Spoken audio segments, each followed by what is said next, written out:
బేతాళ విక్రమార్క కథలు. ఈ Telugu planet official ఛానల్ని సబ్స్క్రైబ్ చేయండి. ఈ వీడియో గురించి మీ అభిప్రాయాన్ని తప్పక కామెంట్ చేయండి. లైక్ చేయండి, మాలో ప్రోత్సాహాన్ని నింపండి. షేర్ చేయండి, మరిన్ని మంచి వీడియోలు చేయడానికి మాకు అవకాశాన్ని ఇవ్వండి. బెల్ గుర్తుపై ప్రెస్ చేసి యాక్టివేట్ చేసి మా కొత్త వీడియో అప్డేట్ నోటిఫికేషన్స్ మీకు వచ్చేలా చేసుకోండి. ఇక విషయంలోకి వెళితే, పట్టువదలని విక్రమార్కుడు చెట్టు మీది శవాన్ని భుజాన వేసుకుని శ్మశానం నుండి బయటికి నడవసాగాడు. అప్పుడు శవంలోని బేతాళుడు విక్రమార్కుడి మౌనాన్ని ఎలాగైనా భంగపరచాలని, రాజా, నీ పట్టుదల ఎంతో హర్షించదగ్గది. అది నీ వంటి అనన్య సామాన్యులే తప్ప మరెవ్వరూ చేయలేరు సుమా. కాని రాజా, తన చెంత చేరి అనవసరముగా ప్రజలపై లేనిపోని చాడీలను చెప్పే మంత్రుల మాటను నమ్మి ప్రజలకు కష్టమును కలిగించుట ఎనున్నది బొగ్గు కోసం కల్పవృక్షాన్ని నరికినట్లవుతుంది. రాజు ధార్మికుడైతే ప్రజలు కూడా ధార్మికులవుతారు. రాజు పాపి అయితే ప్రజలు కూడా పాపాలను చేయడానికి వెనుకాడరు. ప్రజలు దేనినైనా రాజునే ఆదర్శంగా తీసుకుంటారు. కానీ రాజా, ఒక్కొక్కసారి అమితమైన ఈర్ష్య, అసూయ గాఢమైన స్నేహానికి దారితీస్తుంది. ఇది చిత్రమైన నిజం. ఇందుకు నిదర్శనంగా నీకు సూరసేనుడి కథ చెప్తాను, శ్రమ తెలియకుండా విను అంటూ ఇలా చెప్పసాగాడు. పూర్వం బృహదా నదికి రెండు పక్కల వంగ, కళింగ రాజ్యాలుండేవి. ఆ రెండు రాజ్యాల రాజులిద్దరి మధ్య ఎనలేని గాఢమైన స్నేహం ఉండేది. దానితో వారిరువురు ఆ రెండు రాజ్యాలను కలుపుతూ ఒక పటిష్టమైన వంతెన నిర్మించారు.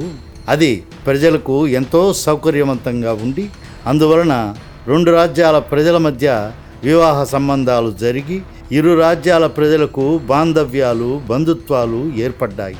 దానితో వర్తక వ్యాపారాలు జోరుగా జరిగేవి.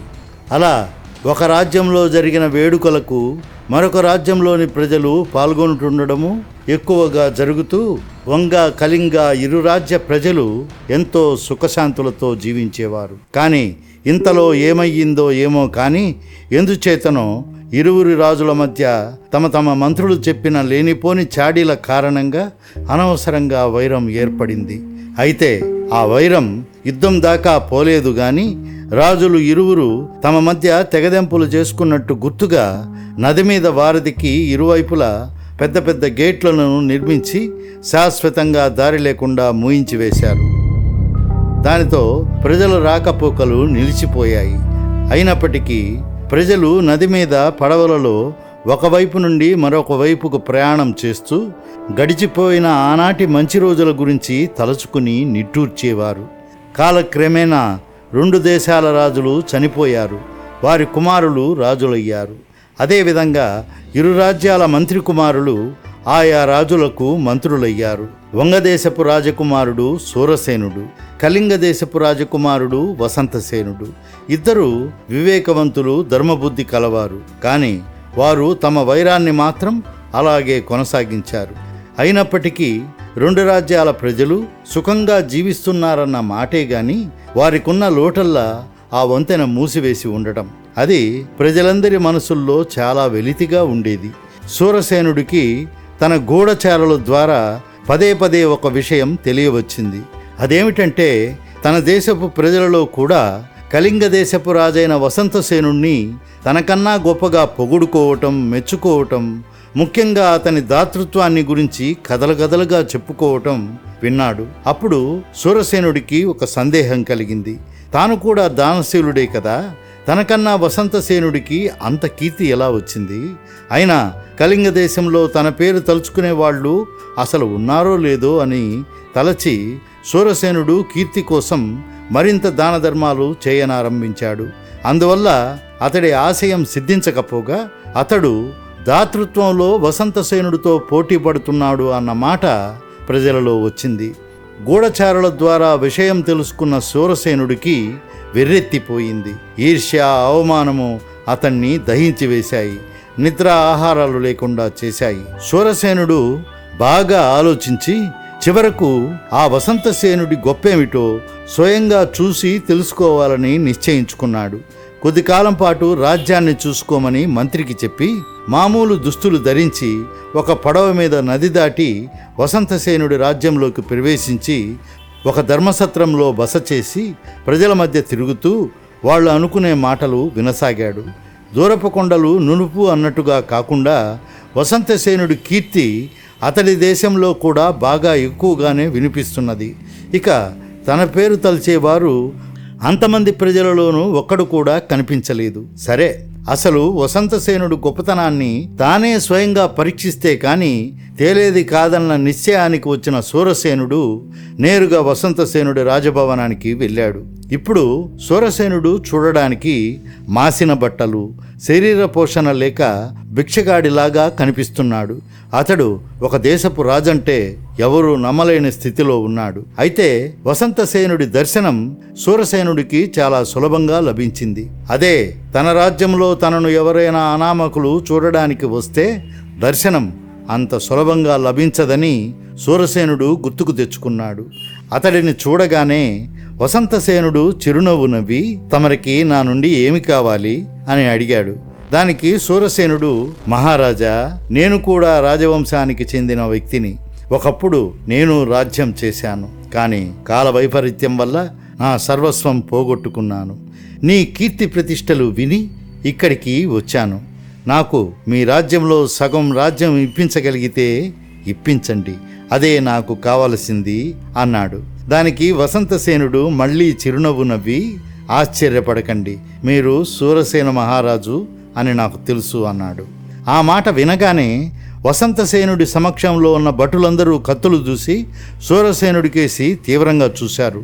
ఎందుకంటే ఉభయ దేశాల మధ్య ఇప్పటి వరకు సంధి లాంటిది జరగని కారణం చేత అతడు శత్రురాజు.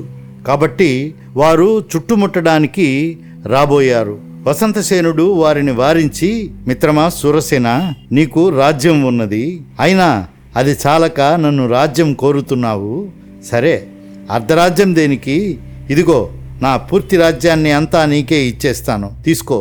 నేను ఒక సామాన్య పౌరుడిగా నీ రాజ్యంలో సంతోషంగా జీవిస్తాను అన్నాడు. సూరసేనుడు వసంతసేనుడి దాతృత్వ గుణానికి అమిత ఆశ్చర్యచకితుడయ్యాడు. వెంటనే సూరసేనుడు చిరునవ్వుతో వసంతసేనుడిని, మిత్రమా, నన్ను క్షమించు, నా అసలు కోరిక మనవి చేస్తాను. మన రాజ్యాల మధ్య ఉన్న వారధి గేట్లు ఎత్తివేసి యథావధిగా ప్రజల రాకపోకల కోసం దానిని ఉపయోగించాలన్నదే నా అసలు ఉద్దేశం. ఏమంటావు అన్నాడు. ఆ తరువాత కొద్ది రోజులలోనే ఆ రెండు దేశాల హద్దుల్లో ఉన్న అంతరాలు తొలగిపోయాయి. అందుకు నిదర్శనంగా ఇరువైపుల ఉన్న గేట్లు ఎత్తివేశారు. రెండు దేశాల ప్రజలకు ఎంతో సంతోషం కలిగి సంబరాల్లో మునిగి తేలారు. వాళ్ళు తమ తమ రాజుల మధ్య కొత్తగా ఏర్పడిన స్నేహానికి ఎంతగానో సంతోషించారు.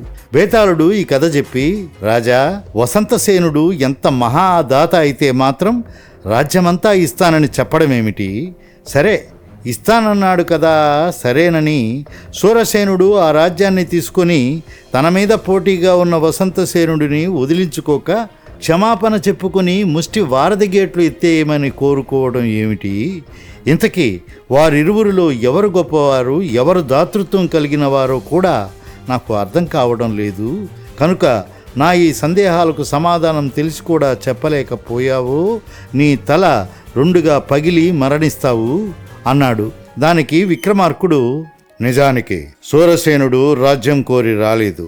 వసంతసేనుడి దాతృత్వం ఏపాటిదో స్వయంగా తెలుసుకోవాలన్న జిజ్ఞాసతో వచ్చాడే కానీ రాజ్యంపై కాంక్షతో కాదు.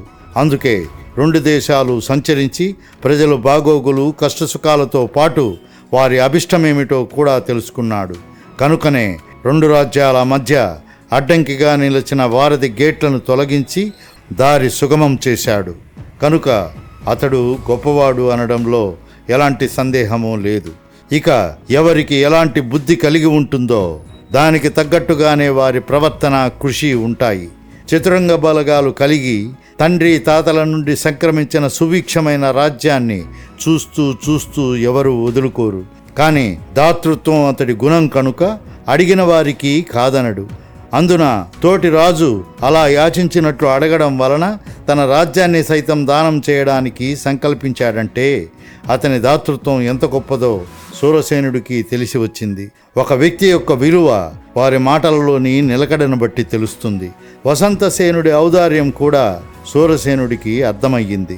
ఎందుకంటే వసంతసేనుడిలో ఔదార్యం లేకపోతే ఒంటరిగా చిక్కిన శూరసేనుణ్ణి క్షణాల్లో హతమార్చి 2 దేశాలను కైవసం చేసుకుని పాలించగలడు. అయినప్పటికీ కానీ వసంతసేనుడు శూరసేనుడి పట్ల మైత్రిని ప్రదర్శించాడు. అందుచేత 2 దేశాల మధ్య వారధికి గేట్లు అనవసరమయ్యాయి. కనుక వసంతసేనుడు కూడా చాలా గొప్పవాడు. ఇద్దరికి ఇద్దరు సాటి అయినవారు. రాజులు గొప్పవాళ్లై సుభిక్షంగా పాలిస్తే వారిని ప్రజలు ఎన్నటికీ మరిచిపోరు, తమ గుండెల్లో పెట్టుకుంటారు అన్నాడు. విక్రమార్కుడి మౌనభంగంతో బేతాళుడు మాయమవడానికి అవకాశం కలిగింది.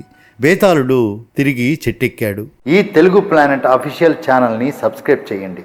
ఈ వీడియో గురించి మీ అభిప్రాయాన్ని తప్పక కామెంట్ చేయండి. లైక్ చేయండి, మాలో ప్రోత్సాహాన్ని నింపండి. షేర్ చేయండి. మరిన్ని మంచి వీడియోలు చేయడానికి మాకు అవకాశాన్ని ఇవ్వండి. బెల్ గుర్తుపై ప్రెస్ చేసి యాక్టివేట్ చేసి మా కొత్త వీడియో అప్డేట్ నోటిఫికేషన్స్ మీకు వచ్చేలా చేసుకోండి.